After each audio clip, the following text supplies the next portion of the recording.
Hello, and welcome to another edition of News 6. This week, News 6 is brought to you by St. Rose Elementary School in Lima, Ohio. Today we are going to look at some of the science fair projects that were recently exhibited at the St. Rose Science Fair. We'll also visit with John Timmerman of the UFO Center in Lima. We'll go to a museum, and we'll go and find out where young teens go to spend their money. Here's Chuck Studer with our first story about the St. Rose Science Fair. Chuck? Thanks, Mona. Every year in March, St. Rose holds a science fair. All 7th and 8th graders are required to do a project. It is a part of their science class. But students in grades 1 through 6 may also enter a project. The students have some time in school to work on their projects, but they also spend many hours outside of school working on them. The projects are judged, and those students who win first in 7th and 8th grade go to Ada, Ohio for district competition. If they win in Ada, they take their projects to Columbus, Ohio for regional competition. From Columbus, the winners go on to Washington, D.C. Although none of the 7th or 8th graders won at Ada this year, they are looking forward to another chance to win next year. Let's look for a minute at some of the projects that were entered in the science fair this year at St. Rose.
Thanks, Chuck. The McDonald House was built around 1894. It was donated to the Allen County Historical Society by the McDonald family and became a museum in 1960.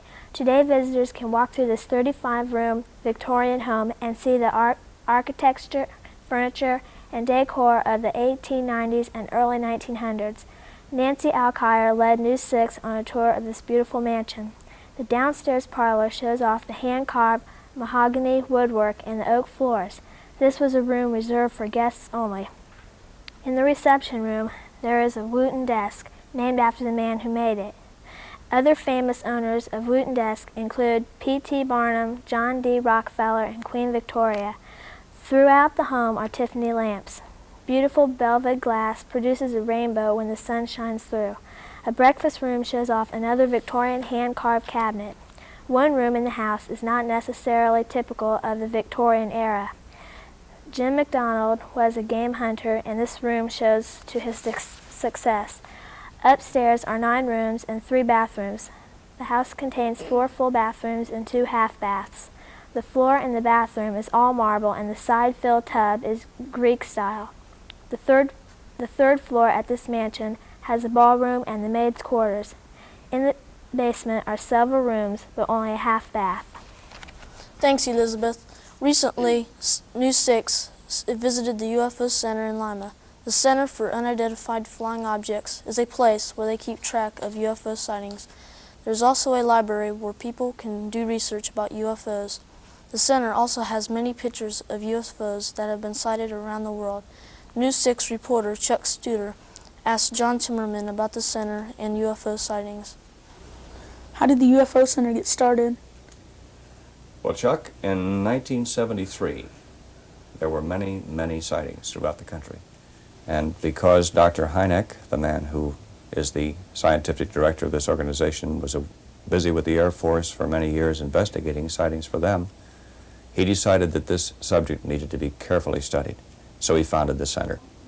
What does the UFO Center mainly do? The Center for UFO Studies is primarily involved in the examination of evidence. the reports from witnesses. People who say they've seen these objects are studied, and their evidence is examined. And we try to explain what they saw. What explanation is there for UFOs seen in our skies? Well, there are many possible explanations. We can't say that we know what the answer is because there may be many different explanations. But one of them might be that these may be evidence of a higher intelligence coming from some other unknown place. About how many sightings do you have each year?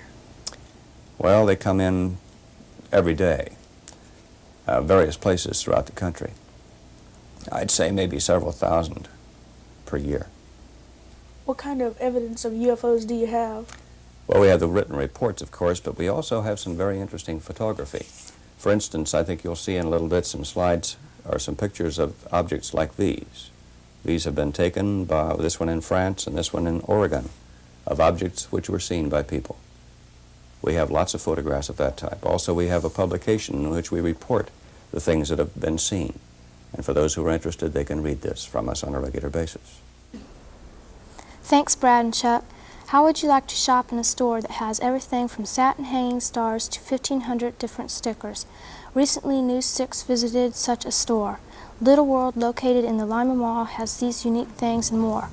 Items like movie star photos, wall posters, and paints for clothing are just some of the things kids like to spend their money on. Popular selling items including rock star hats, posters, and mirrors. Michael Jackson is the hottest selling rock star at Little World. Also available at the store are stickers. Customers can join a sticker club for $1 and then receive a sticker each month at the shop. The store also sells books to put the stickers in. Shelves of stuffed animals and famous characters like Garfield and the Smurfs line the store walls. Little World's most expensive item is a telephone for younger kids called Hello Kitty. It sells for $150. The least expensive item is candy for 5 cents. It's hard to resist shopping at Little World because it offers something for everyone. Thanks, Ann. That's all for today. We hope you've enjoyed the show and will join us next week when News 6 will be presented by St. Peter's School in Upper Sandusky, Ohio. Then we'll listen to a lady and her finely tuned saw. We'll visit an old mission church and an unusual grave. We'll talk to a lady who presses flowers for a hobby and talk to a lady who collects dolls from all over the world. Until then, have a good week.